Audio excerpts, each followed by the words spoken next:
बच्चों, भूगोल के तीसरे चैप्टर अफवाह में इससे पहले हमने हिमालयी नदियों के बारे में पढ़ा था और आज हम शुरू करते हैं प्रायद्वीपीय नदियों के बारे में। तो बच्चों, प्रायद्वीपीय नदियाँ जो हैं, अधिकतर प्रायद्वीपीय नदियों का उद्गम जो होता है पश्चिमी घाट से होता है। और जो ये पश्चिमी घाट है, पश्चिमी घाट पश्चिमी तट के निकट उत्तर से दक्षिण की ओर स्थित है।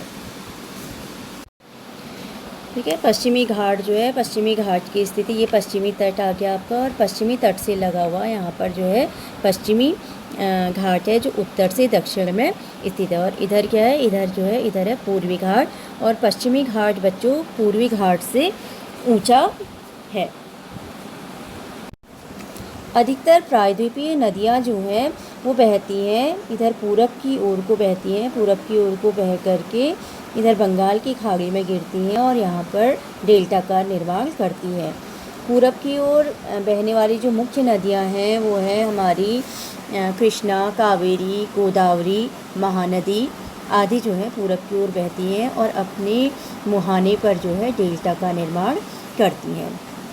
लेकिन कुछ नदियाँ जो हैं, सभी नदियाँ पूरब की ओर नहीं बहती, कुछ नदियाँ, कुछ छोटी नदियाँ जो हैं पश्चिम की ओर भी बहती हैं। ठीक है, यहाँ पर से हमने कहा कि पूर्वी जो पश्चिमी तट है वो थोड़ी उठा हुआ है और इसका स्लोप जो है पूरब की तरफ है। तो कुछ नदियाँ पश्चिमी तट के पश्चिम से भी निकलती हैं और उनका बहाव जो होता है पश्चिम की ओर होता है। इसलिए हम कहते हैं कि जो ये पश्चिमी घाट है ये एक जल विभाजक का काम भी करता है। पश्चिमी घाट जो है ये एक जल विभाजक का कार्य भी करता है। और पश्चिम की ओर बहने वाली जो मुख्य दो नदियां हैं वो हैं हमारी नर्मदा और तापी। और ये नदियां जो है अपने मुहाने पर ज्वारनदमुख का निर्माण करती हैं। और प्रायद्वीपीय नदियां जो है, प्रायद्वीपीय नदियों की अपवाह द्रोणी आकार में अपेक्षाकृत छोटी होती हैं, किसके, हिमालयी नदियों की अपेक्षाकृत छोटी होती हैं। अब हम कुछ प्रायद्वीपीय नदियों के बारे में पढ़ेंगे जिसमें मुख्य तौर पर नर्मदा, तापी, गोदावरी, महानदी, कृष्णा, कावेरी, इन नदियों के बारे में पढ़ेंगे। तो सबसे पहले हम शुरू करते हैं नर्मदा द्रोणी। बच्चों, जो नर्मदा नदी है, नर्मदा नदी का उद्गम है अमरकंटक पहाड़ी जो कि मध्य प्रदेश में स्थित है। ठीक है, और जो नर्मदा है यह पश्चिम की ओर एक भ्रंश घाटी में बहती है। देखिए, यहाँ पर नर्मदा नदी जो है अमरकंटक मध्य प्रदेश में जो है अमरकंटक से निकलती हुई आती है और यहाँ पर जो है ये भ्रंश घाटी से बहती है, क्योंकि यहाँ पर जो है हमारा विंध्याचल पर्वत है और यहाँ पर सतपुड़ा पर्वत है, सतपुड़ा पर्वत श्रेणी, और इनके बीच में जो है भ्रंश घाटी से बहती हुई नर्मदा नदी आती है।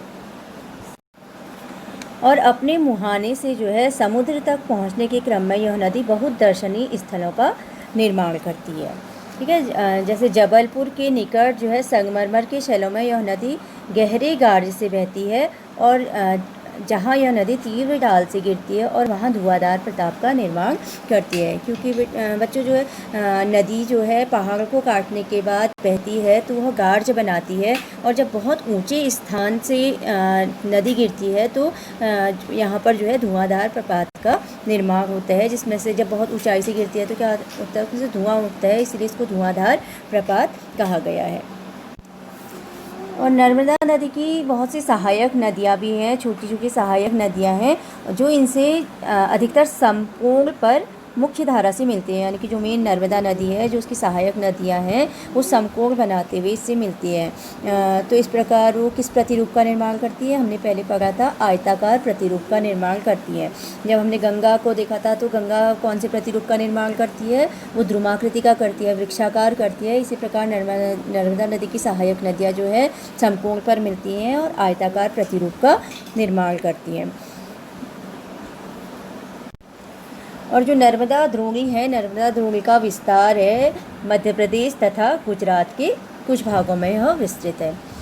और बच्चों, जो नर्मदा नदी है, नर्मदा नदी के संरक्षण के लिए जो है मध्य प्रदेश सरकार द्वारा जो है नमामि देवी नर्मदे नाम की एक योजना भी प्रारंभ की गई है। इसके बाद हम देखते हैं नेक्स्ट तापी द्रोणी। जो तापी नदी है, तापी नदी का उद्गम है मध्य प्रदेश के बैतूल ज़िले में जो सतपुड़ा रेंज है, सतपुड़ा की श्रृंखलाओं से होता है। और तापी नदी भी जो है नर्मदा नदी की भांति एक भ्रंश घाटी से बहती है।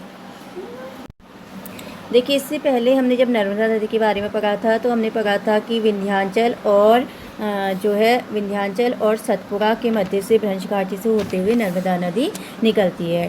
ठीक इसी प्रकार जो है तापी नदी भी जो है यहाँ इधर हमारा हो गया सतपुड़ा रेंज हो गया। सतपुड़ा रेंज के नीचे भी जो हैं हमारे महादेव और मैकाले आदि श्रृंखलाएँ हैं, और इनके बीच से, ठीक है, जो सतपुड़ा है और महादेव है, इनके बीच से जो गुजरती है वो गुजरती है यहाँ पर तापी नदी गुजरती है।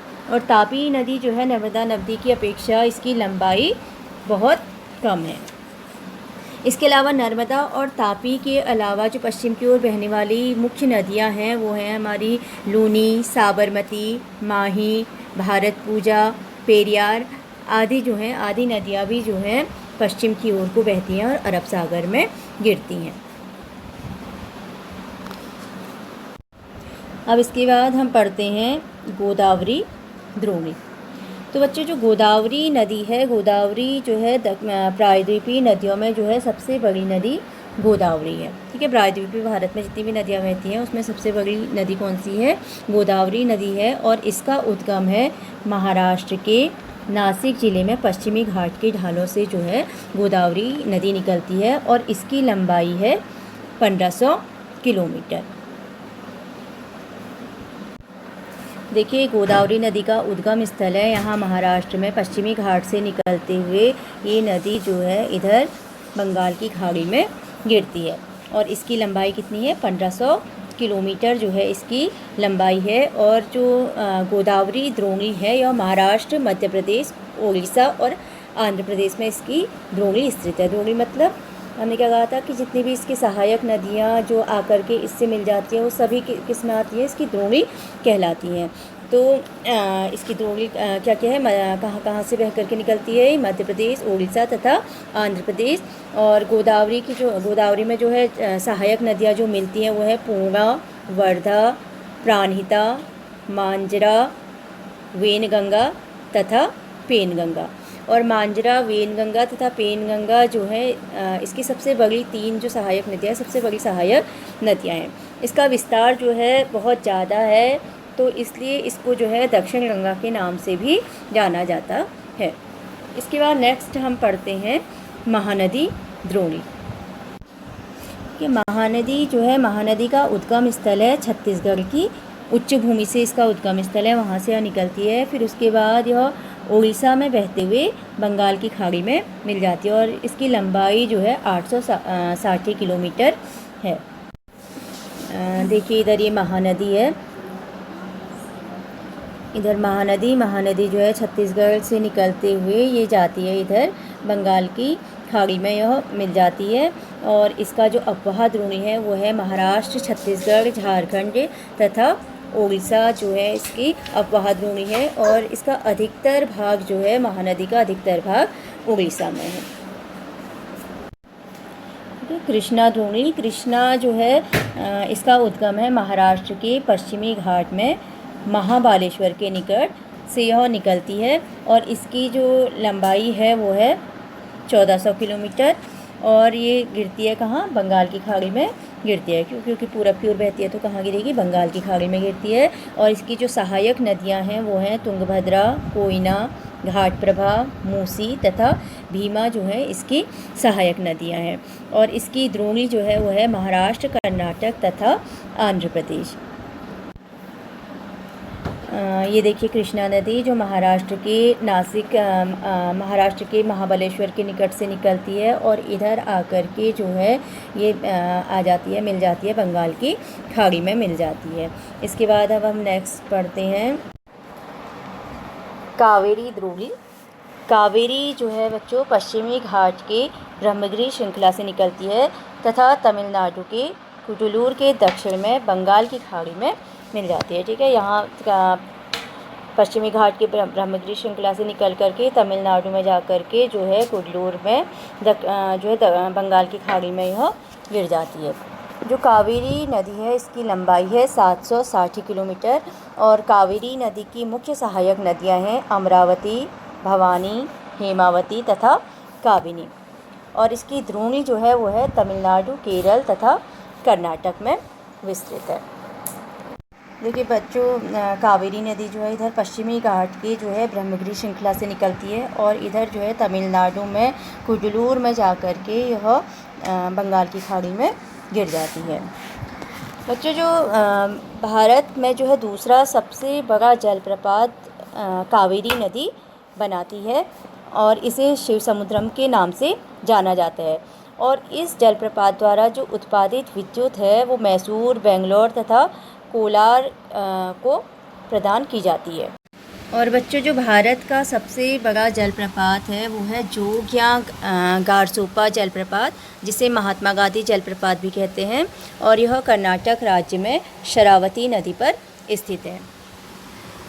और इन नदियों के अतिरिक्त, इन बड़ी नदियों के अतिरिक्त जो पूर्व में बंगाल की खाड़ी में गिरने वाली नदियां हैं वो हैं दामोदर, ब्रह्मणी, वैतरणी तथा स्वर्णरेखा। जो है कुछ छोटी नदियां भी हैं जो कि बंगाल की खाड़ी में गिरती हैं। तो अब बच्चों, हमारी ये प्रायद्वीपीय नदियां भी पूरी हो गई हैं।